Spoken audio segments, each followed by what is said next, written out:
La cover Polak de PLK, on voit cet ours qui se met debout face à nous. Ça met un peu la pression.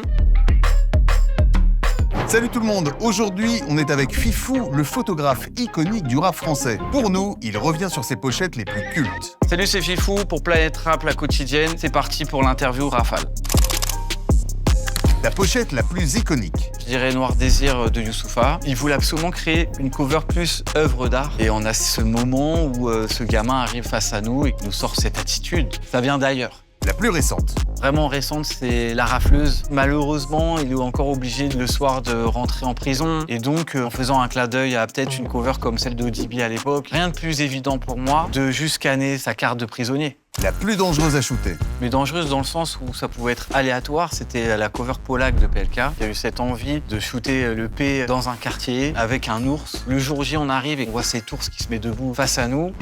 Ça met un peu la pression. Aux fenêtres, on voyait des gens qui buvaient leur café, qui disaient « mais qu'est-ce qui se passe ?» Ta pochette la plus éclatée. Insurrection de mon poteau MacGregor. Le photomontage, il est vraiment dégueulasse. Désolé Mackenzie, c'est pas contre toi que je dis ça, c'est plus contre moi. C'est quand même quelque chose. La pochette la plus quinri. Destinée d'Aya Nakamura. On avait cette volonté-là avec Aya de revenir un peu sur un rendu presque années 2000, très R&B en fait. Et d'ailleurs, elle a eu un impact international. J'ai beaucoup de stars américaines qui me contactent en me disant « Est-ce que c'est bien toi qui as fait cette pochette ?» Celle que t'as shootée le plus loin de chez toi. Destin de Nino, le Nevada. On est parti là-bas pour chercher le soleil californien et on a eu une grisaille, une pluie continuelle. La cover qu'on voit, en fait, c'est des photos que j'ai fait durant le repérage du décor. Et donc, on a dû tout retaper en post-prod. Ta pochette la plus produite. L'Everest de mon pote Soprano. On a fait une toile de 10 mètres de haut, créé des tasseaux géants. Ça a été un peu un calvaire. En termes de production, c'était quand même quelque chose d'assez hollywoodien, on va dire. La plus street.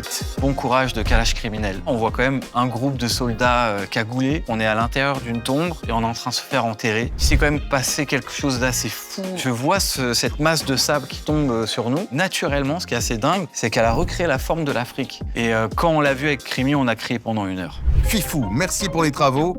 Et à la fin, c'est la culture qui gagne.